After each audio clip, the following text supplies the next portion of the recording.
அன்றைக்கு என்ன ஒரு கேள்வி ஒன்று பார்த்தீங்க, என்ன கேட்டீங்கள், நைட்ரோ பென்சின் இரண்டாவது பிரதியீடு சம்பந்தமாக இப்ப தாக்க வீதத்தை பார்க்கும்போது ஒரு ஏவலகத்தின் கூட்டம் இருக்க தாக்க வீதம் என்ன செய்யும்? சாதாரணமாக குறை மீன் நடக்கிற தாக்கம் ஒரு இலத்திரன் நாட்டை பிரதியீடு தாக்கம். அப்ப வளையத்தில இருக்கிற இலத்திரனை நாடி வந்துதான் பிரதியீடு நடக்குது. வளையத்தில இருக்கிற இலத்திரன் குறையும் போது நாட்டம் குறையும். முந்தி நாங்கள் படிக்கும் போதெல்லாம் நைட்ரோ பென்சீனுக்கு இரண்டாவது பிரதியீடு தாக்கம் படிக்கிறோம். ஆனால் இப்ப அவை சொல்லி இருக்குன்னா அலசன் என்றது அவ்வளவு பெரிய ஒரு ஏவலகத்தின் கூட்டம் இருக்கு. அப்படி என்று சொன்னால் இரண்டாவது பிரதியீடாக ஒரு ஏவலகத்தின் கூட்டம் இருக்க இரண்டாவது பிரதியீடு ரெண்டுக்குமே சாத்தியம் இல்லைன்னு சொல்லலாம். நைட்ரோ பென்சீனுக்கு இரண்டாவது நைட்ரேட்டு நாங்கள் பார்த்துனாங்களா, அதான் நான் உங்களுக்கு அந்த ஸ்கிரீன்ஷாட் ஒன்று அடிச்சு போட்டேன்னா அது ஒரு ஆங்கில புத்தகத்துல இருந்தது. நீங்கள் அப்படி பண்படக்கூடாது, நான் அதை தேடி பார்க்க அப்படி இருந்துச்சு. அதுல ஒன்றும் இல்லை. கெமிஸ்ட்ரி என்றதை எப்படி சொல்றோம், இது ஒரு பெரிய சமுத்திரம். அதுல நாங்கள் இந்த வடிவேல போய் கேணிக்கு பக்கத்துல போய் தண்ணிய விரல்ல தொட்டு தலையில தெளிக்கிற மாதிரி தான் நாங்கள் செய்கிற வேலை. சரி, அதுக்கான பல சந்தர்ப்பங்கள்ல இருக்கிற குளறுபடிகள், விளக்கங்கள், ஆழமான அர்த்தங்கள் இது எல்லாமே எங்களுக்கு தெரியாது. நான் சொன்ன மாதிரி தான் நாங்க கரையில கால் தண்ணியில விட்டாம விரல தண்ணியில விட்டுட்டு தலைக்கு தெளிச்சு போட்டு நாங்கள் கெமிஸ்ட்ரி படிச்சு கொண்டிருக்கிறோம். இப்படி பார்க்க போனா நிறைய முரண்பாடுகள் இருக்கு. எந்த ஒரு புத்தகத்திலுமே ஒரு யூனிட்டியும் இல்லை, ஒரு ஸ்டாண்டர்டும் இல்லை. ஏனென்றா விஞ்ஞானம் உண்டுன்னா விஞ்ஞானத்துக்குரிய தரவு உண்டுன்னா தரவுகள் சகலத்தையும் ஒரே மாதிரி இருக்கணும். இது நாட்டுக்கு நாடு புத்தகத்தின் ரெஃபரன்ஸ் டேட்டா வேல்யூக்கள், கருத்துக்கள் எல்லாமே குழம்பி கொண்டுதான் இருக்கும். விஞ்ஞானம் எப்பவுமே இப்படி அலையடிச்சு கொண்டிருக்கிற மாதிரி தான் இருக்கும். நான்தான் இந்த உங்களுக்கு ஆங்கில புத்தகத்துல இருந்து ஸ்கிரீன்ஷாட் அடிச்சு போட்டு விட்டுறானே என்னடா ஓரளவுக்கு ஸ்டாண்டர்டான புத்தகங்கள்லாம் அதுதான். அங்க ரெண்டாவது பிரதியிட்ட பேருதான் அவன் கதைச்சிருக்கான் நைட்ரோ பென்சீனுக்கு. ஆனா நீங்கள் எங்கட சிலபஸை பொறுத்தவரையில நீங்கள் என்ன செய்யாதீங்கன்னு சொன்னால் அவன் சொன்னபடியே நீங்க நடந்து வருவாங்க. நான் சொல்லுவேன், நான் கதைக்க வந்த அந்த களம் வேறு என்ன களம், வேகத்தை ஒப்பிடுறது. ஆகவே அது இரண்டாவது பிரதி நடக்குதோ இல்லையோன்றது அடுத்த பிரச்சனை. வேகம் நைட்ரோ பென்சீனுக்கு குறைக்கும். சரி, நாங்கள் படிக்கிறாங்க நைட்ரோ பென்சீனுக்கு அட்கைலேட்ட, வேசைலேட்ட, வெலசனேட்டம் எல்லாம் படிச்சுதான் நிற்கிறோம். சிலபஸ் அப்டேட் ஆகிக்க நாங்க அதுக்கிட்ட மாதிரி அப்டேட் ஆக தன்மை இல்லைன்னு சொல்லிட்டேன். வேகத்தை கொம்பியா பண்ணிக்க அப்படி தொழிலுக்கு மூன்றாவது நைட்ரேட்டமும் நடக்கும். டிஎன்டி இருக்கு. ஃபீனோலுக்கு 3 நைட்ரேட்ட பிரதி நடக்கும். நைட்ரோ பென்சீனுக்கு 2வது பிரதியீடு மட்டும்தான் நடக்கும்னு சொல்லி ஸ்பெஷலா நாங்கள் படிச்சிருக்கோம். சரி, ஓகே. அப்ப நீங்க அதுல பார்த்துருக்கா தெளிவுபடுத்தணும். மற்ற நீங்க இன்னொரு கேள்வி கேட்டிருந்தீங்களா, என்னன்னா இந்த கேஎஃப் கேபிஆர் கரை. நான் உங்களுக்கு போன வகுப்புல சொன்னது போல கரை திறன் கரைதிறன் சாதாரணமாக நாங்கள் பார்க்கிறதாக இருந்தால், சாதாரணமாக கரைதிறனை பார்க்கிறதாக இருந்தால் அதுக்கு உங்களுக்கு 2 தகவல் தேவை. 2 தகவல் உங்களுக்கு தேவை. ஒன்று சாளக கூட்டப்பிரிகை சக்தி அல்லது சாளக சக்தி. சாளக கூட்டப்பிரிகை சக்தி அல்லது சாளக சக்தி வரும். இன்னொன்று நீரேற்ற சக்தி வரும். இந்த 2ஐயும் அடிப்படையாக கொண்டு நாங்கள் கூட்டம் 2 ஹைட்ரோக்சைடுகள கரைதிறன் போக்கு மேலிருந்து கீழாக அதிகரிக்குது என்பதை தரவுகளை அடிப்படையாக கொண்டு விளங்கப்படுத்துறாங்க. கரைதிறன் போக்கு அங்க ஒரு சீராக மாற்றத்தை கொண்டிருக்கிறதால ஓகே ஆயிட்டு. இந்த மாற்றம் எல்லாம் ஒரு சீராக இருக்கு. ஆனால் சில நேரத்துல அது புளோரின் இப்படிப்பட்ட அணுகாரை மிகவும் குறைஞ்சது.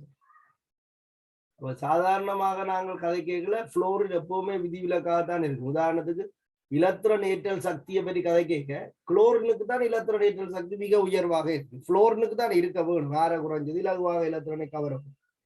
அப்ப இது புளோரின் வலுவளவோட்டில் இருக்கிற தனிச்சோடு இலத்திரன்கள் செறிவு மிகவும் உயர்வாக இருக்கனால குளோரினோட ஒப்படைக்க தள்ளு விசை கூடுது. அதனால புளோரினுக்கு சடனா குறையுது. இது அங்கால பாருங்க, பிஆருக்கு இலத்திரனேற்ற சக்தி குறையுது, ஐக்கு குறையுது. நம்ம இடையில குளோரினுக்கு தான் மிக உயர்வாக இருக்கு. இப்படியான ஒரு பிரச்சனை இருக்கு. சாதாரணமாக நாங்கள் தியரிட்டிக்கலா கதைக்கும் போது, இப்ப கரைதிறனை பற்றி கதைக்கும் போது இப்படி கதைக்கிறோம்: AgCl, AgBr, AgI. இதுல நாங்கள் என்ன கதைக்கணும்? AgCl இந்த கரைதிறனோட AgBrக்கு கரைதிறன் குறைவு, AgIக்கு கரைதிறன் குறைவுன்னு சொல்றோம். அதுக்கு என்ன உண்மையான பிரச்சனைன்னா, இங்க அந்நியன் இருக்குதான், Cl minus Br minus I minus. இந்த அந்நியன்கள்ல இருக்கிற ஆர வந்து உயர்வாக இருக்கிறதால நீருக்கும் இந்த அயன்யன்களுக்கு இடையில வர நீரேற்ற சக்தி வந்து என்ன செய்ய போகுதுன்னா குறைய போகுது. சரி, அப்ப அது ஒரு பிரச்சனை. மற்ற அதே நேரத்தில் சாளர சக்தியும் குறையத்தான் போகுது. இது எங்களுடைய அனுபவத்துக்களால வருகிறது. எப்படி என்று சொன்னால், AgCl வந்து கரைதிறன் கூட. அதுக்கு நாங்கள் சொல்ற காரணம் என்னன்னு சொன்னால், ஐதான அமோனியாவில இது சிக்கலைன தோற்றுவிக்கக்கூடிய அளவுக்கு இருக்கு Ag+ இந்த சரிவு. அதே நேரத்தில் AgBr அயனாக்கத்தால வர Ag+ இந்த சரிவு குறைவு. அது ஐதான அமோனியாவில சிக்கலைன தோற்றுவிப்பதற்கு போதுமாக இல்லை. ஆனா செறிந்த அமோனியாவோட சிக்கலைன தோற்றுவிக்கு சொல்லியிருக்கு. AgIக்கு சொல்லிக்கல அது ரெண்டோடையுமே சிக்கலைனை தோற்றுவிக்காதுன்னு சொல்லியிருக்கோம். காரணம் மிகச்சரிவு குறைவு. அப்ப இந்த ஒரு அடிப்படை தத்துவத்தை நாங்கள் இந்த KF-லையும் KCl-லையும் KBr-லையும் KI கதைக்க வலிக்கின்றால் கட்டேன் ஒன்றுதானே, கட்டேன் ஒன்றுதானே. அப்ப KF இந்த கரைதிறனோட KCl-க்கு கரைதிறன் குறையணும், KBr-க்கு கரைதிறன் குறையணும், KI-க்கு கரைதிறன் குறையணும். இதுதான் ஜெனரல் ஃபார்முலா வந்து இப்படித்தான் அமைய போகுது. அதுதான் அவங்களும் ரெண்டு கூடையும் அக்செப்ட் பண்ணி இருக்கிறாங்க. கரைதிறன் கூட என்று பார்க்க இப்ப இதன்படி இவருக்கு மேலே இருக்கிறவரே கரைதிறன் உயர்வாக இருக்கும். ஆனாலும் இந்த எஃப் நம்பலாது. எங்களோட சிலபஸ்ல எஃப் பற்றி படிப்பிக்கிறீர்கள். நாங்கள் அலசன்கள் சொல்லுங்க குளோரின், புரோமின், அயடின் என்று சொல்லி மட்டுப்படுத்திடுவோமே தவிர புளோரினே அஸ்டடைனும் எடுக்குது. அஸ்டடைன் தான் சரி கதிர் தொழிற்பாட்டு மூலம் அது சேர்வுகளை தோற்றுவிக்கிற அளவுக்கு நிலைச்சிருக்காது. ஆனா புளோரின் இருக்குதான். புளோரினை பற்றி படிக்கிறோம்னா அதை பற்றிய கணக்கு படிக்க வேண்டி வரும். அதனால புளோரினை வந்து எல்லா இடத்துலயுமே தவிர்த்து கொண்டு வரும்.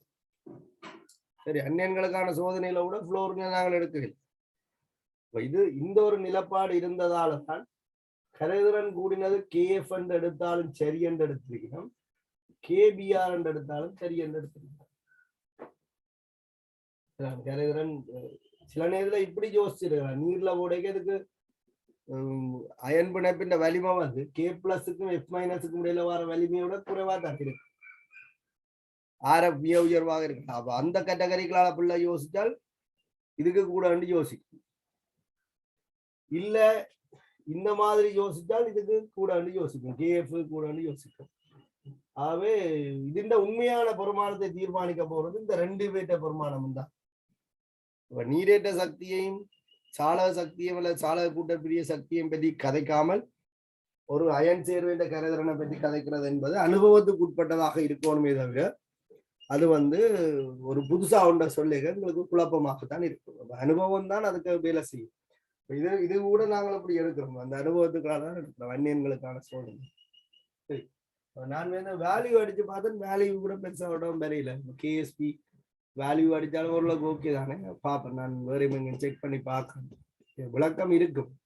உண்மையில இதுக்கு ரெண்டு விடையும் இருக்காது, விட கொடுக்கலாம் ரெண்டு விட. இதுக்கு இந்த கேள்விக்கு ஒரு விட தானே இருக்கு. ஒன்றில் இதை விட இது கூட கரையும், இல்லை இதை விட இது கூட கரையும். இதுக்கு ஒரு விளக்கம் இருக்கு. பிள்ளைக்கு குழப்பத்தை ஏற்படுத்தும் என்பதால புள்ள சார்பாக யோசிச்சு ரெண்டத்தா உண்டு சரி என்று ஏற்றுக்கொள்ளலாம் என்று போட்டு. உண்மையான காரணம் இது ஒன்று இருக்கு, நான் பார்க்கிறேன். நான் தேடின இடங்களே எனக்கு கிடைக்கல. சில கேள்விகளை தேட போனா கஷ்டம்.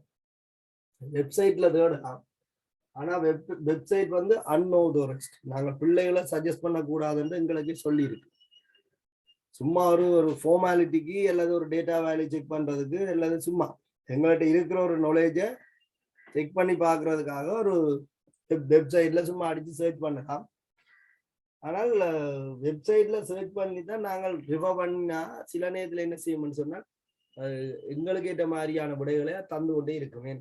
அன்ஆதரைஸ் தானே, விரும்பினா யாரும் அப்லோட் பண்ணி வெப்சைட்ல வந்து அந்த தகவலை சேர்த்து விடலாம். அதான் அந்த தகவல் சரியோ புளியோன்றது உறுதிப்படுத்தப்படும். அதனால என்ன செய்யறாங்கன்னா பிள்ளைகளுக்கு சஜஸ்ட் பண்றீங்க, எந்த ஒரு வெப்சைட் பொதுவான வெப்சைட்டுகளை சஜஸ்ட் பண்றீங்க. அது ஒரு சும்மா ஒரு தரவுத்தளம் ஃபார்மாலிட்டிக்கு பார்க்குறாங்க. என்னட்ட ஒரு நாலேஜ் இருக்கு, அந்த நாலேஜ் சரியா புள்ளையான்னு செக் பண்றதுக்கு ஒன்று அதை பார்க்கலாம். என்னட்ட 0 தான் நாலேஜ் இருக்குண்டா அதுல நான் பார்த்து 100% அதை நம்பிக்கைக்குரியதாக எடுக்கிறது அதுக்குமே கஷ்டம். அதனால இந்த சில புத்தகங்கள், ரெஃபரன்ஸ் புத்தகங்களை கையாளுறது. சரி, அப்ப நான் உங்களுக்கு அந்த குழப்பம் இது ரெண்டத்தான் ஒன்றுதான் விட இங்க ரெண்டும் அக்செப்ட் பண்ணிருக்கிறதுக்கான காரணம் நான் உங்களுக்கு சொல்லியிருக்கேன். இது மாணவர்களோட வந்து இந்த கேள்வியை கேட்கல 2 தகவல் தேவைப்படுது. அந்த 2 தகவலையும் கொடுக்காம சும்மா கேட்கணும்டா அப்ப அங்க வந்து முனைவாக்கு தன்மையை பற்றி யோசிக்க வேண்டியது. விலங்குதான் உங்களுக்கு சொல்ற பிரச்சனை என்ன. நான் அதுல வேல்யூ எடுத்துக்கொண்டு இருக்கா பாப்பேன். வேல்யூ தேடினான்னு வரையில பாப்பேன். நான் வேற இதுல எடுத்து பார்த்துட்டு சொல்றேன்.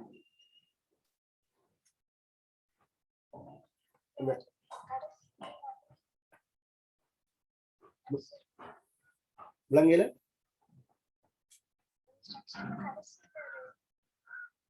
உங்களுக்கு அந்த அயன் இயல்பை பாதிக்கிற காரணிகள், அயன் இயல்பை பற்றி சொல்றீங்களா?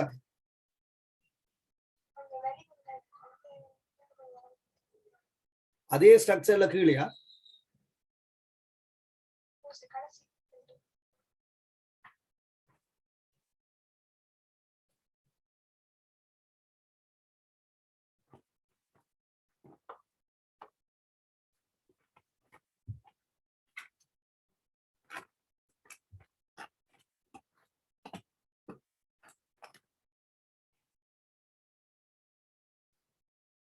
இது மின்னதுத்தன்மை கேட்டிருக்க.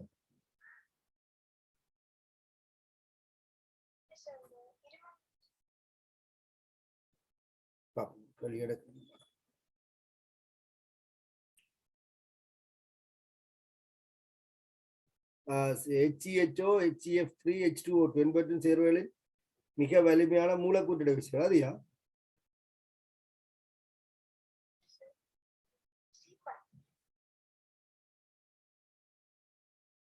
ஓகே, அதுண்ட சி பகுதி அதுண்ட அயன் இயல்பு காண்றதானே கேக்குறீங்க?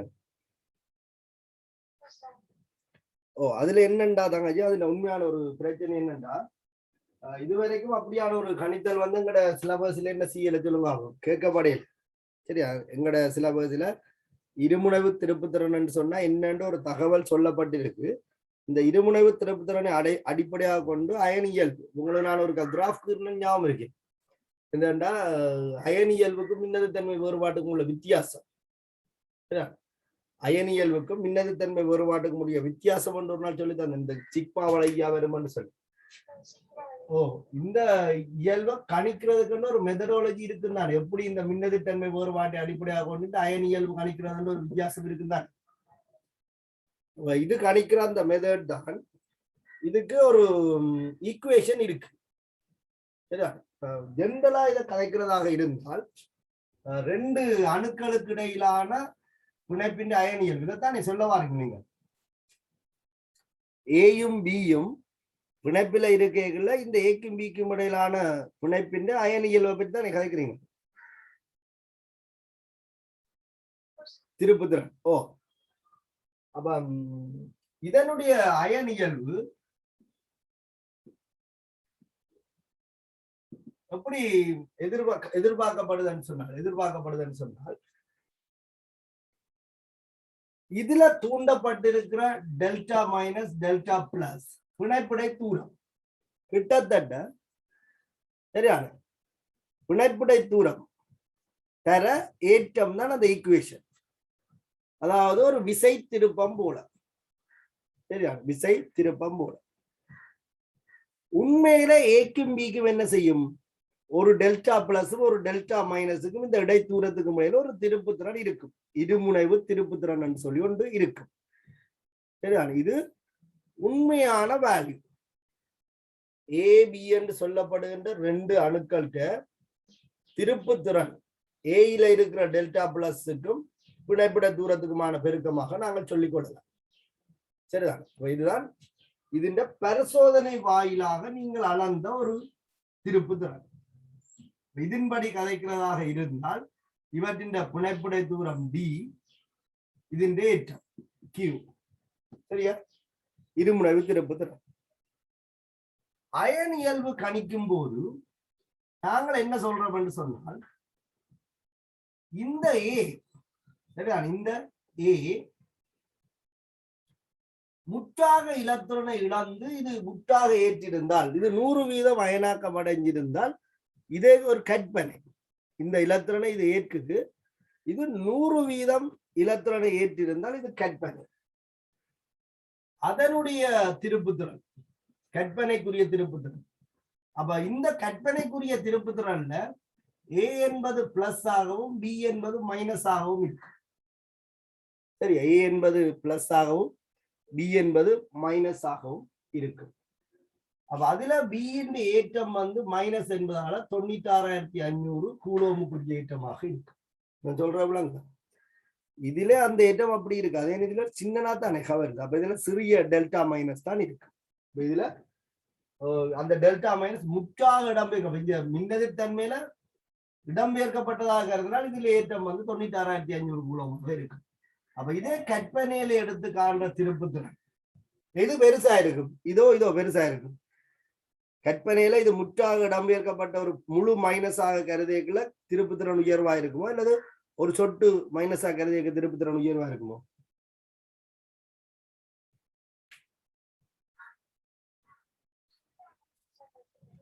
ஃபுல்லா கருதியக்குள்ள உங்களுக்கு திருப்புத்திறன் உயர்வாக இருக்கும்.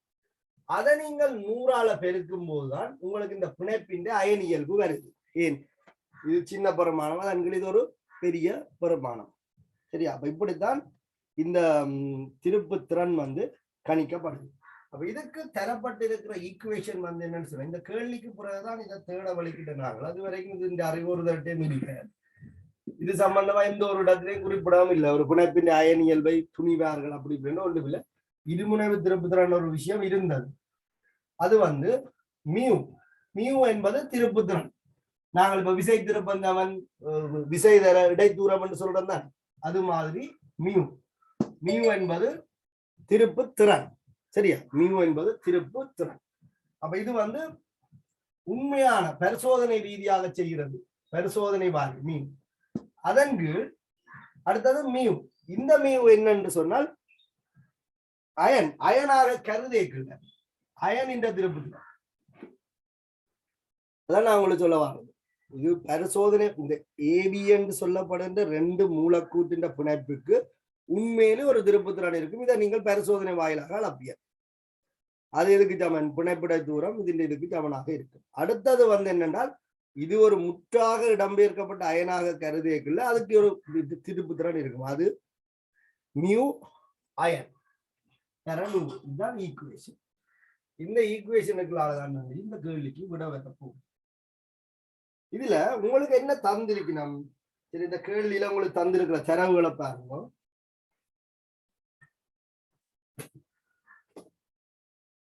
ரெண்டு மூலக்கூறுகளை முதல் தந்திருக்கணும்.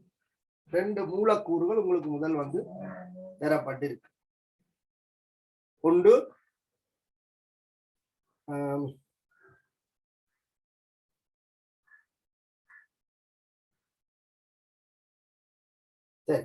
H2 தந்திருக்கணும். H2 முதல் தந்திருக்கிறோம். அடுத்தது F2 தந்திருக்கிறோம். இவற்றினுடைய மின்னதிர்த்தன்மை பெருமானங்களும் HF இந்த இருமுனைவு திருப்புத்திறனும் ஓர் இலத்திரண்டு ஏற்றமும் தரப்பட்டிருக்கு. அப்ப HF இந்த இருமுனைவு திருப்புத்திறன் 6×10⁻30 ஆனது 30. அதான் பரிசோதனை ரீதியாக அளவிடப்பட்ட திருப்புத்திறன். HF இந்த இருமுனைவு திருப்புத்திறன் வந்து பரிசோதனை ரீதியாக அளவிடப்பட்ட திருப்புத்திறன் 6×10⁻30 கூலோம் என்று தந்திருக்கிறோம். உங்களுக்கு எச்சினுடைய மின்னதிர்த்தன்மை பெருமானத்தையும் புளோரின் மின்னதிர்த்தன்மை பெருமானத்தையும் வச்சுக்கொண்டு ஒரு இலத்திரண்டு ஏற்றத்தையும் வச்சுக்கொண்டு, நான் சொன்னது ஒரு ஃபெரடே என்பது 96,500 கூலம் ஒரு மூலின் வச்சுக்கொண்டு இந்த பெர்சன்டேஜை கணிக்க வரும். 2 H மூலக்கூறுகளுக்கு இடையிலான பிணைப்புடை தூரம் 2 எஃப் மூலக்கூறுகளுக்கு இடையிலான பிணைப்புடை தூரங்கள் எல்லாம் தரவில தரப்பட்டிருக்கு. சரி, அதை நாங்க முதல் காணுவோம். கேள்வி கொஞ்சம் பெரிய லெந்தா தான் போகுது, பார்ப்போம் நாங்க. சரி, இதுல கவனிங்கோ. இருமுனைவு திருப்புத்திறன் இந்த சமன்பாடு எழுதி கொள்ளுங்க. இருமுனைவு திருப்புத்திறன் இதான் அந்த மியூ. இருமுனைவு திருப்புத்திறன் மியூ வந்து முனைவின் ஏற்றம்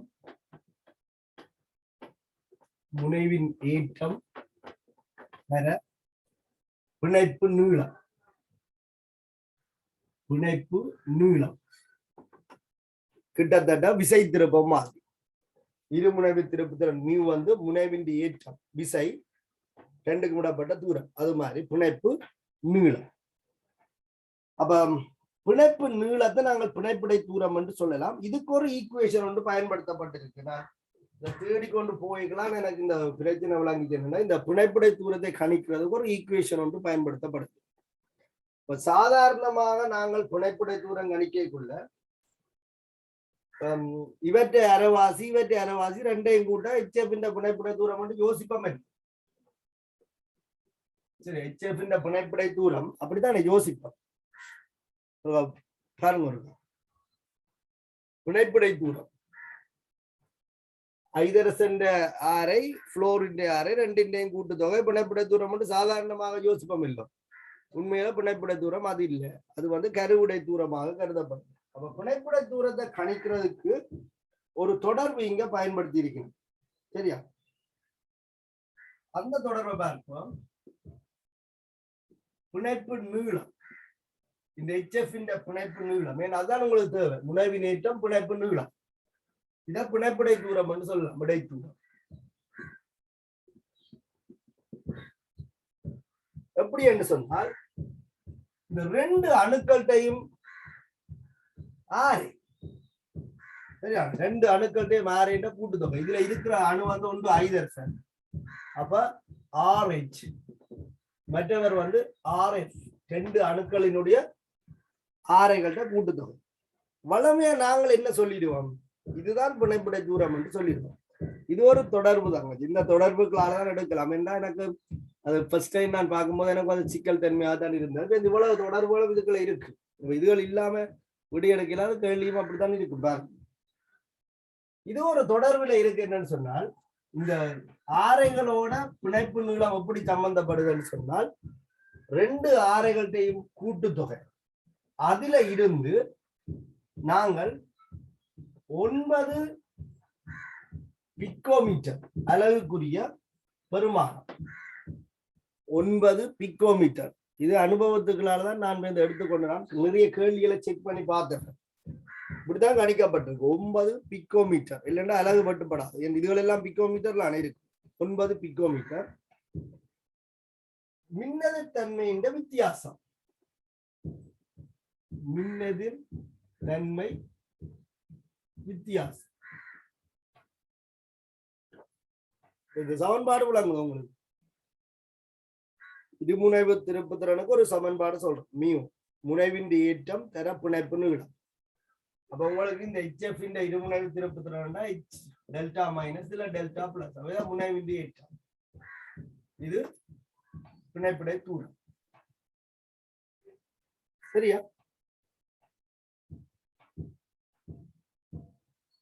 அடுத்தது பிணைப்பு நீளம் அல்லது பிணைப்பு இடைத்தூரம். இது ஐதரசன் ஆரையும் புளோரின் ஆரையும் கூட்டி வாரதோட இது வந்து ஒரு பெருமானம், கழிக்கப்பட வேண்டிய ஒரு பெருமானம். என்றால் ஆரை என்றது கருவுக்கும் வலுவளவோட்டுக்கும் இடப்பட்ட தூரம் தான். பிணைப்புடை தூரம் வலுவளவோடுகளுக்கு இடப்பட்ட தூரம் தான்.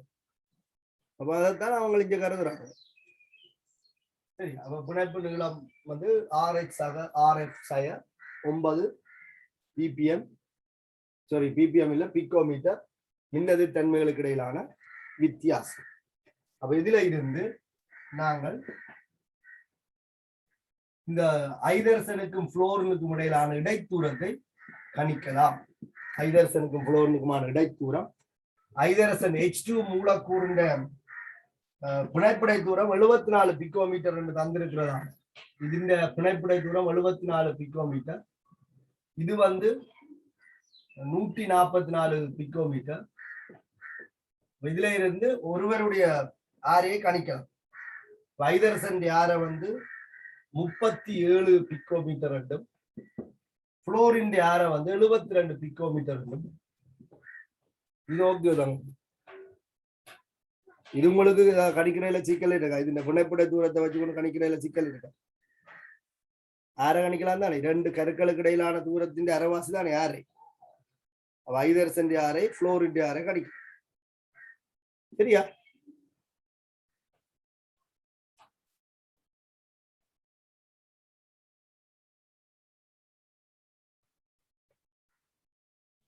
சரி, அப்ப டிஸ்டன்ஸுக்குரிய ஈக்குவேஷனுக்கு வாரம்.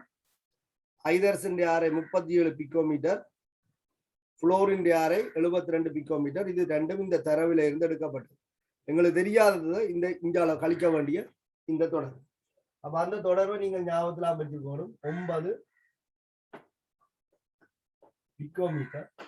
மின்னதிர்த்தன்மை வித்தியாசம் அது தந்திருக்கணும். புளோரின் மின்னதிர்த்தன்மை பெருமானம் 4.1, ஐதரசனுக்கு 2.1. அப்ப மின்னதிர்த்தன்மை வித்தியாசம் 4.0, 2.1. அதை நீங்கள் கழிச்சு கொள்ளலாம். கழிச்சிங்க என்று சொன்னால் 1.9 வரும். 1.9ஓட 9 பெருக்கி இது ரெண்டையும் கூட்டி கழித்து விட்டால் டி ஹெச்சுக்கும் எஃப்க்கும் இடையிலான டிக்கும் இது ஹெச்சுக்கும் எஃப்க்கும் இடையிலான பிணைப்புடை தூரம். இதை கூட்ட 109 பிக்கோமீட்டர். என்னங்க சரியா? 109 பிக்கோமீட்டர் சய 9 1.9. இதை பெருக்கும் போது 17.1 பிக்கோமீட்டர் என்று. சரியா? ஆகவே ஹெச்சுக்கும் எஃப்க்கும் இடையிலான பிணைப்புடை தூரம் 91.9 பிக்கோமீட்டர். இவ்வளவு வரைக்கும் வந்ததுல உங்களுக்கு இது குழப்பம் இருக்குதா? பற்றி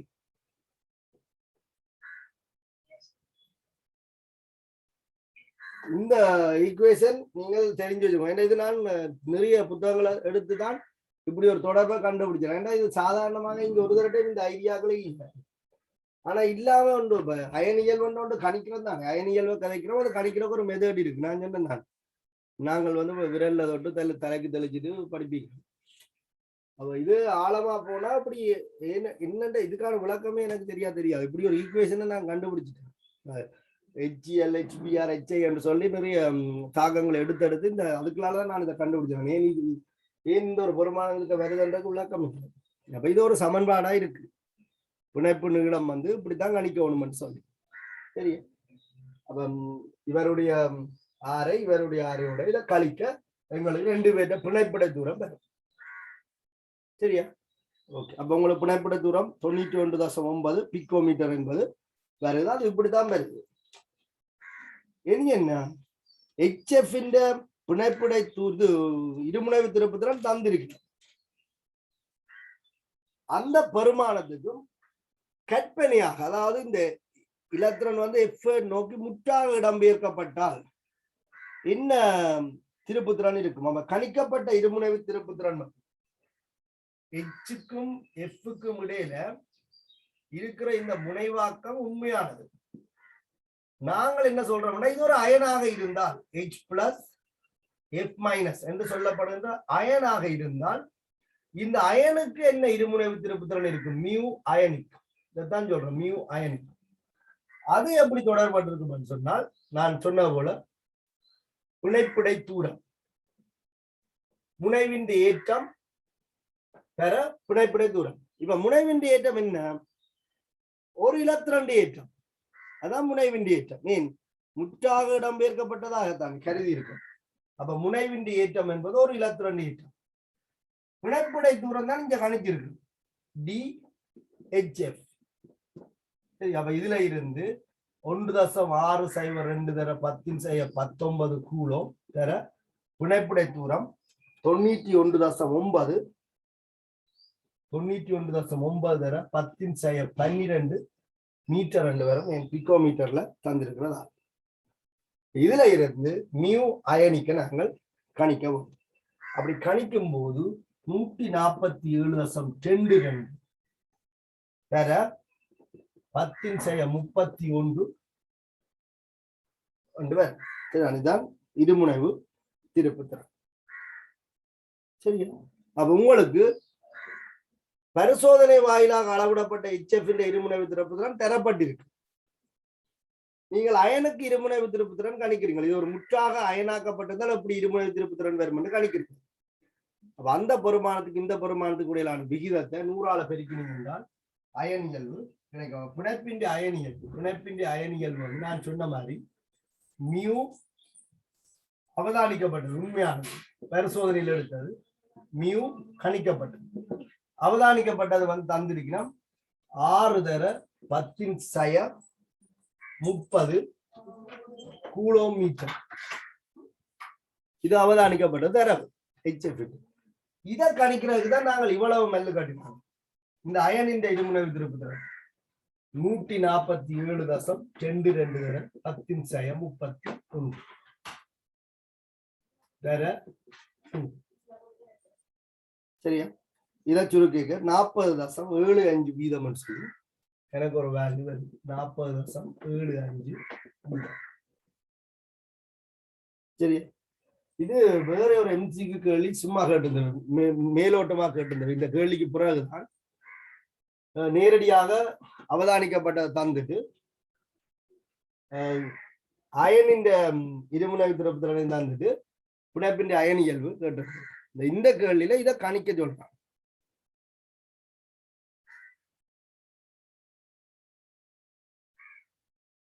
சரி, அப்ப இதுல வந்து நாங்கள் இதை கணிக்க வேண்டிய ஒரு தேவைக்கு வரோம். இதை கணிக்கிறதுன்றது இவ்வளவு விஷயத்தையும் கன்சன்ட்ரேட் பண்ணி கணிக்கணும். இப்ப இவருடைய ஆரவேணும், இவருடைய ஆரவேணும், இந்த ஆரையிலிருந்து பிணைப்பிடை தூரம் வந்து இப்படித்தான் கணிக்கப்படுது. சரியா? இதுல ஏன் இந்த 9 பிகோமீட்டர் இருக்குன்னு எனக்கு இந்த வரைக்கும் தெரியும். அங்க நிறைய தாக்கங்களை எடுத்து அயனியல்பை கல்குலேட் பண்ணி எடுத்து ஒவ்வொரு சமன்பாடுகளாலையும் பார்க்கல அப்படி ஒரு மாறிலி பெருமானம் கொண்டு வருது. அப்ப அதுக்கப்புறம் நான் யோசிச்சேன், இது ஈக்குவேஷனோட கூட வார பெருமானமா இருக்கலாம். 9 பிகோமீட்டர். இதுக்கு இங்க இந்த தரப்பட்ட தரவுக்குள்ள இதுல ஒரு தொடர்புமே இல்லை. இந்த 9க்கு இந்த தொடர்புமே இல்லை.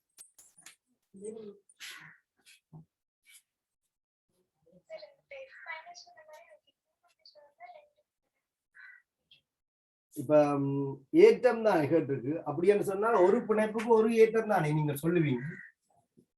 இப்ப இது இப்படி நீங்க போட்டால் சாரி இப்ப வேற ஏதாவது இப்ப நைதர்சனோட இப்படி இருக்குன்னு வைங்களேன். இந்த பிணைப்பின் அயனியல்பு என்று சொல்லும் போது ஒரு பிணைப்புக்கு ஒரு அயனியல்பு தானே இருக்கு. டெல்டா மைனஸ் டெல்டா பிளஸ் தானே வருது. இதுல 2- வர்றதுக்கான வாய்ப்பு இல்லையே. பிணைப்புக்கு தானே அயனியல்பு பாக்குறோம். மூலக்கூறு கேட்டா இந்த ஒரு பிணைப்பின் அயனியல்பை பற்றி தான் கேட்கும். முற்றாக அயனாக்கம் அடையுதுண்டா இது ஒரு இலத்திரம் நீ வச்ச, இன்னொரு இலத்திரம் நீ வருங்க. இந்த ஒரு பிணைப்பில இருக்கிற ஒரு இலத்திரனை இவர் முற்றாக வாங்கினால் இவருக்கு ஒரு மைனஸ், இவருக்கு ஒரு பிளஸ். இதையும் வாங்கினா இது இந்த பிணைப்புக்குரிய அயனியல்பு தானே. இது ஒரு பிணைப்பு, இன்னொரு பிணைப்பு தானே. ஒரு பிணைப்பின் அயனியல்பு கணிக்கிற மெதட்டு வேற, இன்னொரு பிணைப்பின் அதுக்கு கணிக்கும். சரிதானே? ஏன் அதுல அப்படி குழப்பம் இருக்கு. எனக்கு அப்படி குழப்பம் இருக்கிற மாதிரி தெரியல. ஒரு பிணைப்புக்கு தான் நாங்கள் அயனியல்பு பார்க்கணும். 2 பிணைப்பு 3 பிணைப்பு வந்து என்றால் அதனுடைய அயனியல்பை காணணும் என்றால் அதுக்கு 3 மடங்கு ஏற்றம் போடலாமோன்றது எனக்கு தெரியல. 3 மடங்கு ஏற்றம் என்றால் 3க்கும் சேர்த்து அயனியல்பு பார்க்க வேண்டி வரும். இப்போ பரிசோதனையில 3க்கும் சேர்த்து ஒரு பிணைப்பு தரணும். பார்ப்போம், நான் ஒரு செக் பண்ணி பார்க்குறேன். அப்படி 2-3 பிணைப்பு வாரதை ஒரு செக் பண்ணி பார்ப்போம். எனக்கு அது சொல்ல தெரியல. ஒரு பிணைப்பில ஒரு இலத்திரம் முற்றாக இடம்பெயர்க்கப்பட்டதாக கருதேக்கல அதன் இயல்பை பற்றி நாங்கள் கற்றுக்கிறோம். நீங்க யோசிக்கிற மாதிரி இந்த 2மே முற்றாக இடம்பெயர்க்கப்பட்ட 2 பிணைப்புக்கு உரிய அயனியல்பு. அப்படி அது 2 பிணைப்பு கண்டு அயனியல்பு பார்க்கணும்னு அவசியம் இல்லை தானே. ஒரு பிணைப்புக்கு தானே அயனியல்பு. அப்படின்னா இந்த 2 மூலக்கூறுக்கு மேல இருக்கிற அயனியல் பாப்ப நான் ஒரு சும்மா அடிச்சு பாக்குறான். இப்ப இன்னொட்டு உண்டு அயனியல் என்னன்னு செக் பண்ணி பார்த்தா கண்டுபிடிக்கலாம். அதுல ஒரு பிரச்சனையும் இல்லை. இப்ப இது எனக்கு கேள்வி வந்த அப்புறம் தெரியும் யாரு படிப்பிக்கிறது. இந்த விஷயம் இதுல குறிப்பிடப்படாமல் எந்த ஒரு இடத்துலயுமே ஒரு பிணைப்பின் அயனியல்வை கல்குலேட் பண்றதுக்கு மாணவர்கள் ஆற்றில பெற்றிருப்பாருன்னு யாருமே சொல்லி. நானும் இந்த டீச்சர்ஸ் கைட்லாம் தட்டி தட்டி பார்த்துட்டேன். எங்கேயா சொல்லி இருக்கானு நாங்கள் கவனிக்காம விட்டுட்டோம் சொல்லி. அப்படி ஒரு இடமும் இல்லை. அதுல அவ்வளவுக்கு கணக்க மார்க்ஸ் இழக்கிறதுக்கு வாய்ப்பு இல்லை. ஏன்னா முன்னுக்கு இருக்கிற கேள்வி எல்லாம் சாதாரணமா செய்து கொண்டு போகக்கூடிய கேள்வி. அப்படி எங்க உங்களுக்கு உண்மையில பிரச்சனை இந்த கேள்விக்கு வந்ததுன்னா இந்த இது இது இது தெரியாட்டா உங்களுக்கு விட வராது. நான் நினைக்கல கன பேர் செய்திருக்க வாய்ப்பு இல்லைன்னா நினைக்கிறேன். என்னால் டீச் பண்ணி இருக்க மாட்டேன். ஒரு தரம் அப்படி செய்ய வாய்ப்பு இல்லை. எனக்கு தெரிஞ்சு இது வரைக்கும் ஒரு தரம் இதுக்கு முன்ன படிப்பிச்சுதான் நான் கேள்விப்படையேன். அயனிகளை கணிக்கிறேன். சரிதாங்க. சரி விளங்குதோ உங்களுக்கு? நான் உங்களுக்கு நான் முதல் ஒரு ஆள் என்னோட கேட்டதால நான் அதுக்கப்புறம் இந்த கேள்வியை செய்து பார்த்துறேன். நான் உங்களுக்கு அது கிடைக்க அந்த மெதடை அனுப்பி விட நீங்க அதில் இருக்க வாசிச்சு பாருங்க வடிவா. இல்லைண்டா அது உடனே எடுத்து செய்ய மாட்டேங்குது.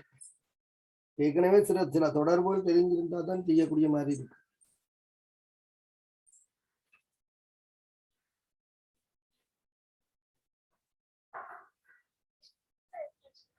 நாங்க சொல்லியிருக்கா? அதான் சொல்றேன். ரிசோர்ஸ் புக்ல ஜெனரல் கெமிஸ்ட்ரியில இருமுனைவு திருப்புத்திறன் சொல்லி ஒரு ஈக்குவேஷன் தந்திருக்கு.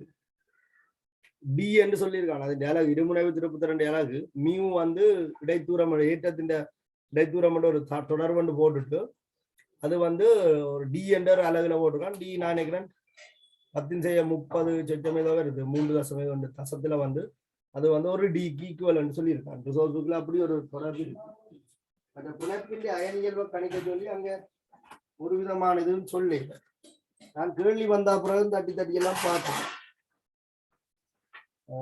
சிலது இப்படித்தான். நாங்கள் கெமிஸ்ட்ரி வந்து வரையறுக்கப்படாததான கெமிஸ்ட்ரி அண்டில் பாடமே அப்படித்தான். எந்த ஒரு பாடத்துக்கும் வரையறை என்று சொல்லலாதானே. இப்ப நாங்கள் ஒரு குறிப்பிட்ட வரையறைகளை வச்சு படிப்பிக்க வேண்டியிருக்கிறோம். கேள்வியை போட்ட விட நீ இதை படிப்பிச்ச நின்று கேட்கலாம்.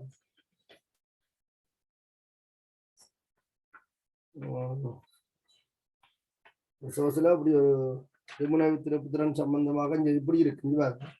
ஜெனரல் கெமிஸ்ட்ரி ரிசோர்ஸ் புக்ல பாருங்க, இருமுனைவு திருப்புத்திறன் 81ஆம் பக்கத்துல இருக்கு. இருமுனைவு திருப்புத்திறன் இருமுனைவு திருப்புத்திறன் மியூ வந்து முனைவின் ஏற்றம் தர புனைப்பு நீளம் என்ற சமன்பாடு காத்திருக்க. இருமுனைவு திருப்புத்திறன் முனைவின் ஏற்றம் தர புனைப்பு நீளம் என்று சொல்லியிருக்கு. அதோட இந்த இருமுனைவு திருப்புத்திறன் அலகு வந்து என்ன? ஏற்றத்தின் அலகு கூலோம், பிணைப்பின் நீளம் வந்து மீட்டர். அப்ப கூலோமீட்டர். கூலோமீட்டர் என்பது டிபை என்ற ஒரு அலகாலே அளவிடப்படலாம் சொல்றோம்.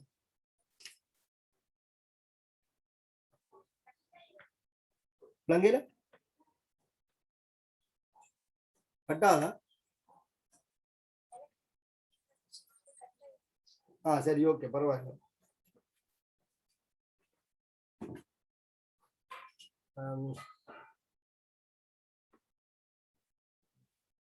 உங்களோட ரிசோர்ஸ் புக்ல ஜெனரல் கெமிஸ்ட்ரி இருக்குதானே, கட்டமைப்பும் பிணைப்பும் முடிஞ்சு அணுக்கட்டமைப்பு முடிஞ்சு கட்டமைப்பு பிணைப்பு. அதுல 81ஆம் பக்கத்துல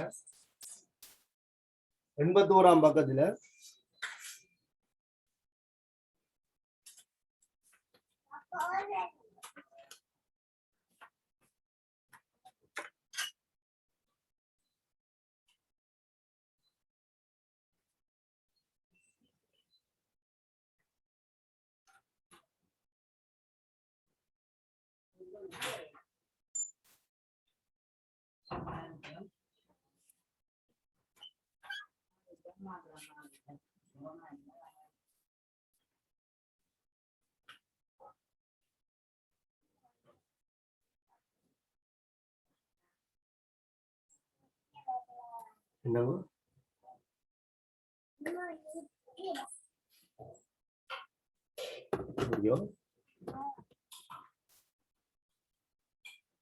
இந்த ரிசோர்ஸ்ல 81ஆம் பக்கத்துல இந்த விஷயம் குறிப்பிடப்பட்டிருக்கு. அது எப்படி குறிப்பிடப்பட்டிருக்குன்னா, இருமுனைவு திருப்புத்திறன் படிச்சிருக்கீங்களா? HCl மூலக்கூறுண்டு, NH3 மூலக்கூறுண்டு, முனைவற்ற மூலக்கூறுண்டு, இருமுனைவு திருப்புத்திறன் படிச்சிருக்கு. அதுல சொல்லியிருக்கா இருமுனைவு திருப்புத்திறனை பின்வருமாறு கணிக்கலாம் என்று சொல்லி இந்த ஈக்குவேஷன் தந்திருக்கா. இருமுனைவு திருப்புத்திறன் சமன் முனைவின் ஏற்றம் தர பிணைப்பு நீளம். ஆகவே இந்த இருமுனைவு திருப்புத்திறன் அலகு ஏற்றத்தின் அலகு கூலம், இடைத்தூரம் மீட்டர். இது டிபை என்று சொல்லப்படுகின்ற ஒரு அலகில் அளவிடப்படுவது சொல்லிருக்காங்க. டிபை இருமுனைவு திருப்புத்திறன் கூலம் மீட்டர் என்று சொல்லப்படுகின்ற இந்த இணைஞ்ச அலகு டிபை என்ற ஒரு அலகில பாவிக்கலாமா. அப்போ ஒரு டிபை என்பது ஒரு டிபை எதுக்கு சமன் என்றால் 3.34 தர 10⁻30 கூலோம் மீட்டருக்கு சமன் என்று சொல்லியிருக்காங்க. ஒரு டிபை 3.34 தர 10⁻30 கூலோம் மீட்டருக்கு சமன். சைன் பண்ணுங்க. ஒரு டி சமன் 3.34 தர 10⁻30 கூலோம் மீட்டருக்கு சமன். இவ்வளவுதான் இதுல சொல்லப்பட்டிருக்க விஷயம். இதுக்குள்ள இருந்து அயனின் இயல்பை காண்றது, அயன் பெர்சன்டேஜை காண்றது சம்பந்தமான ஒரு தகவலும் பெருசா இல்லை.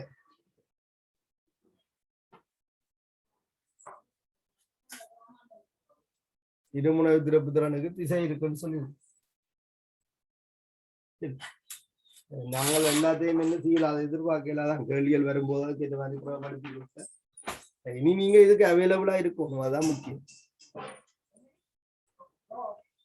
சரி, அப்ப நீங்கள் இதுண்ட இனி வரும் காலங்கள்ல தச்சமும் ஏதாவது கேள்வி எல்லாம் கேட்டு அப்ப அடுத்த வருஷம் இதுல கேட்கலாம். ஏனென்றா இந்த கேள்வியும் கணக்க செய்யிருக்காங்க. சரியாங்க கேட்கிற கேக்குதா? உங்களுக்கு அந்த கணித்தல் விளங்கினது நான் அதை போட்டு விடுறேன். நான் போடாதான் ஞாபகப்படுத்துவேன். நான் போட்டு விடுறேன்.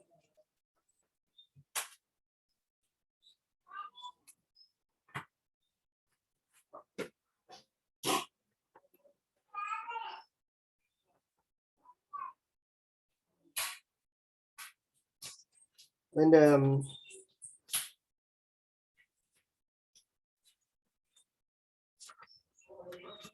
11 அந்த அந்நியன் சோதனையில பார்த்த கேள்வி ஒன்று பார்க்கல. நாங்கள்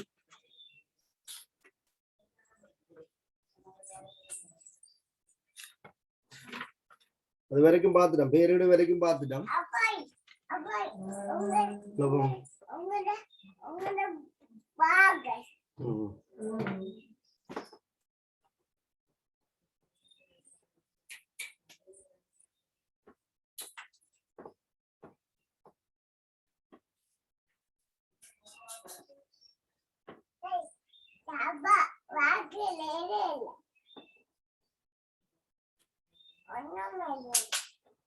சரி, இதுல மூலகம் எக்ஸ் ஆனது நீர்க்கரசலில் 5 சோடியாக்கப்படாத இலத்திரங்களை கொண்டுள்ளான்னு சொல்லி இருக்கு.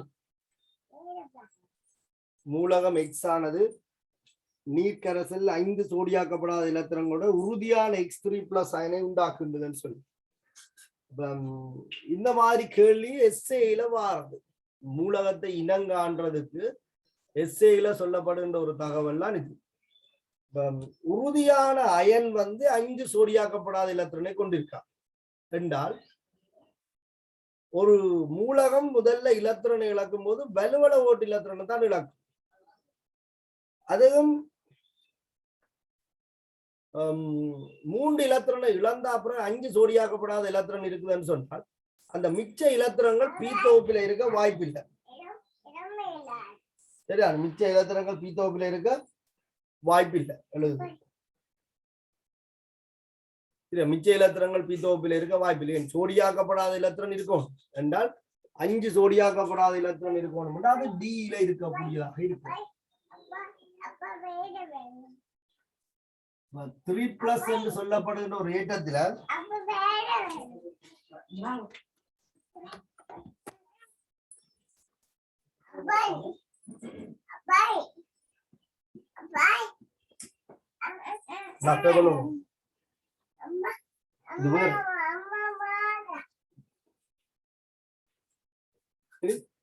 அப்ப 4s2 இலத்திரனை இழந்து இங்கேயும் ஒரு இலத்திரன் இழந்தா பிறகுதான் இது என்ன செய்யும்னு சொன்னால் 3+ என்ற ஒரு கட்டியனை அடையும்.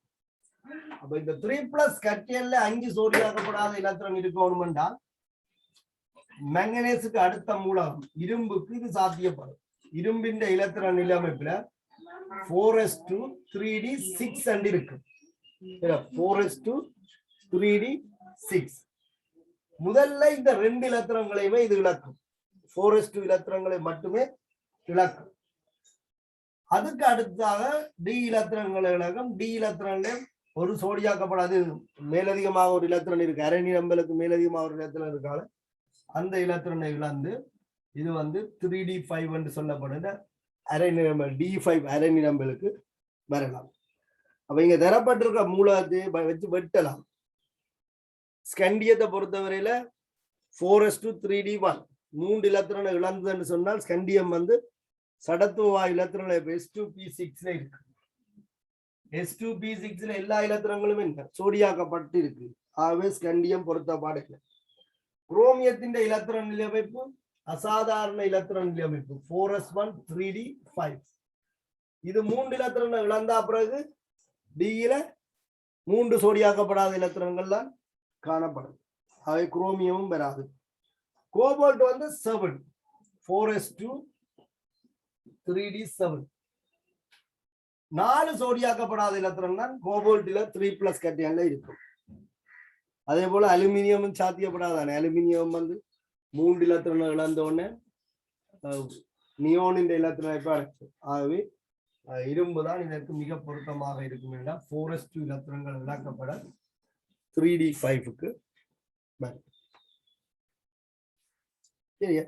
இது சில நேரத்துல இப்படியும் கேட்கப்படும். அதிகளவான சோடியாக்கப்படாத இலத்திரங்களை மூலக நிலையில கொண்டிருக்கிற மூலகம் என்று சொன்னால் குரோமியம் வரும். குரோமியத்துக்கு கரநிலையில 4s ஒரு சோடியாக்கப்படாத இலத்திரனும் 3dல 5 சோடியாக்கப்படாத இலத்திரங்களும் மொத்தம் 6 சோடியாக்கப்படாத இலத்திரங்கள் காணப்படும். அடுத்த KBr KI வேறு பிரித்தறிய பயன்படுத்த முடியாத சோதனை பொருள் சொல்லி KBRையும் KIயையும் வேறு பிரித்தறிய பயன்படுத்த முடியாத சோதனை பொருள். வன்னியன்களுக்கான சோதனையில இது சம்பந்தமாக நீங்கள் கேள்விப்பட்டிருப்பீர்கள். உங்களுக்கு 2 கரைசல்கள் தந்திருக்கு. ஒன்று KBr இன்னொன்று KI. இதுல PbNO3 twice நீர் PbNO3 twice PbNO3 நீர் கரைசலை நாங்கள் பயன்படுத்தினால் Pb2+ இந்த குளோரைட் புரோமைட் அயோடைட்டுகள் நீர்ல கரையாகும். அப்போ உங்களுக்கு PbI2 வெண்மஞ்சள் வீழ்வடிவா PbBr2 வெண்மஞ்சள் வீழ்வடிவா. அதே நேரத்தில் KI கரைசலை சேர்த்தீங்கன்னு சொன்னால் PbI2 மஞ்சள் வீழ்வடிவா மஞ்சள் வீழ்வடிவா சரி பொன்மஞ்சள் நிறமாக இருக்கும் PbI2. அப்ப இந்த KBr கரைசலையும் KI கரைசலையும் வேறு பிரித்து அறிவதற்கு நீர் PbNO3 twice பயன்படுத்த முடியும். அதன் நிறத்தை அடிப்படையாக கொண்டு நாங்கள் இதை வேறுபடுத்தோம். இரண்டாவது விட செறிந்த H2SO4. இல்ல செறிந்த H2SO4 பயன்படுத்தும் போது செறிந்த H2SO4 சிறந்த ஒட்சியேற்றும் கருவி, சிறந்த நீரகற்றும் கருவி. Br- என்ன செய்யும் சொன்னால் Br2 ஆக ஒட்சியேற்று நாங்கள் கொஞ்சம் வெப்பப்படுத்தினோம்னா செங்கவில ஆவிகள் Br2 செங்கவில ஆவிகள். அதே நேரத்துல KI கரைசலுக்கு சரி H2SO4 சேர்த்து வெப்பப்படுத்தினோம்னு சொன்னால் ஊதா நிற I2 ஆவியா. அப்ப ஆவியின் நிறத்தை அடிப்படையாக கொண்டு நீங்கள் இந்த கரைசலை வேறுபடுத்தலாம். KBr KIR சொல்லி வேறுபடுத்தலாம். இதை பயன்படுத்தியும் வேறுபடுத்தலாம், இதை பயன்படுத்தியும் வேறுபடுத்தலாம். அடுத்தது I2CCl4 இருக்கட்டும். நாலாவது விடைய பாருங்க Br2CCl4. Br2CCl4 இப்ப உங்களுக்கு KBr நீர்க்கரைசலுக்கு Br2CCl4 சேர்த்தால் அடர்த்தி வேறுபாடு காரணமாக CCl4 வந்து கீழே வந்துடும், நீர் மிதக்கும். இந்த Br2 வந்து Br மைனஸோட தாக்கம், அதாவது இப்படி தண்டி அயனோட தாக்கம். அப்ப இந்த தாக்கம் நடக்காது. அப்ப உங்களுக்கு சேதனப்படையில அப்படியே நீங்கள் சேர்த்த நிறம் அப்படியே இருக்கு. Br2CCl தான் சேர்த்தனீங்க. Br2CCl தாக்கம் இல்லை. ஆகவே இது வந்து ஊடகமாகத்தான் பயன்படும். இரட்டைப்படை சோதனை என்று அலசன்களை சேர்ந்தாங்க.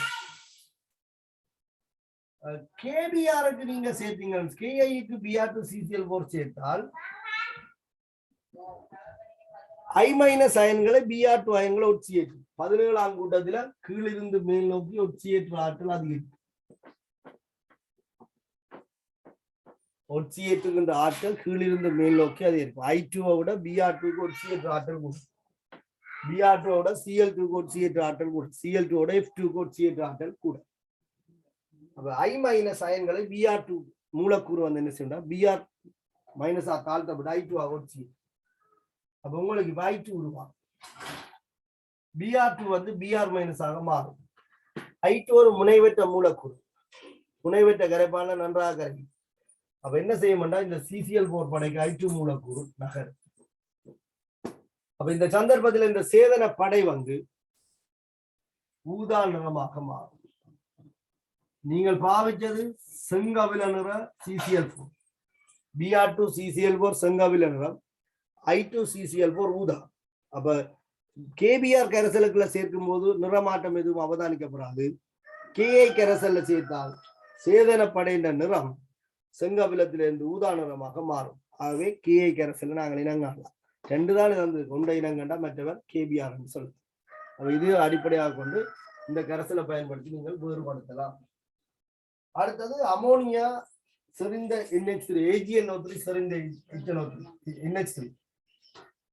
இதுவும் உங்களுக்கு நான் இப்ப கொஞ்சம் முன்னாடி சொல்லியிருக்கேன். KBr கரைசலுக்கு AgNO3 சேர்த்தீங்கன்னா AgBr உள் வடிவா, வெண்மஞ்சள் உள் வடிவா.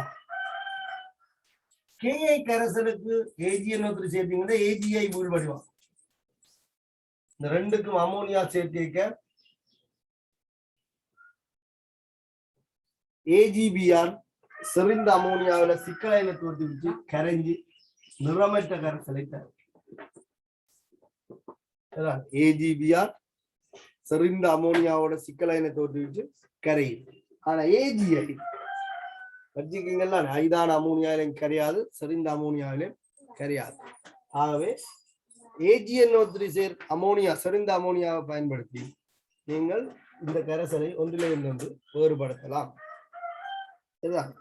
இதுல I2CCl4க்கு என்ன பிரச்சனை? I2CCl4 I- ஒட்சியேட்டாது, Br- ஒட்சியேட்டாது. அப்ப இங்க தாக்கம் இருக்காது. அப்ப உங்களுக்கு எந்த மாற்றமும் ஏற்படாது. ரெண்டு கரைசலுக்குள்ளேயும் போட்டால் I2CCl4 ஊதா நிறம் தான் சேதனப்படையில இருக்கும். ஆகவே வேறுபடுத்த முடியாத சோதனை பொருள் வந்து கேட்டிருக்கிறதுனால I2CCl4 தான் இதுக்கு உண்மையான பொருத்தமான விட. ஆனா இதுக்கு ரெண்டு விட கொடுத்திருக்கேன்னு நினைக்கிறேன் நான். நீர் AgNO3 செறிந்த அமோனியா அதுவும் ஒரு விடையாக கொடுக்கப்பட்டிருக்கு. அது என்னன்னு சொன்னால் 2019 சிலபஸ் அப்டேட் பண்ணிக்குள்ள ஒரு ரிசோர்ஸ் புக் ஒன்று வந்தது வெளியில, ஆசிரியர் கை நூல் ஒரு ப்ளூ கலர் மட்டையை போட்ட ஒரு ஒன்று வந்தது. 13க்கு ஒரு புத்தகம் வந்தது, 12க்கு இன்னொரு புத்தகம் வந்தது. ரெண்டு வச்சுக்கும் தனித்தனியா வந்தது. அதுல பின்னுக்கு ஒரு இடத்துல ஒரு செக்ஷன்ல குறிப்பிடப்பட்டிருந்தது என்னன்னு சொன்னால் AgI வந்து செறிந்த அமோனியால சாதாரணமாக கரிய மாட்டுதான் கரிய. அப்ப எங்களோட ஜெனரல் ஃபார்முலாவின் படி நாங்க அப்படிதான் சொல்லுவோம்.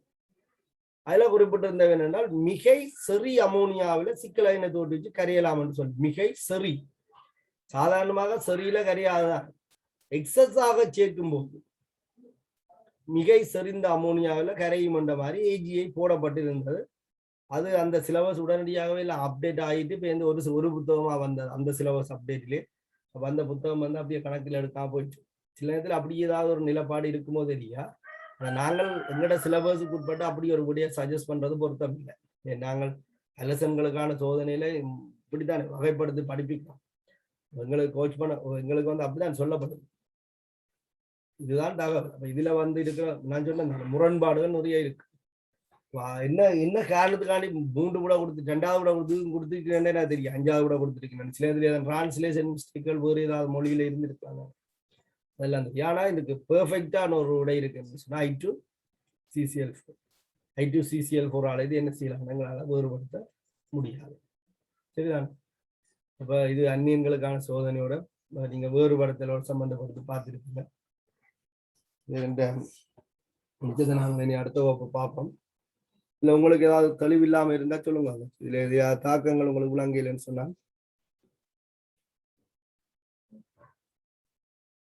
சரியாது.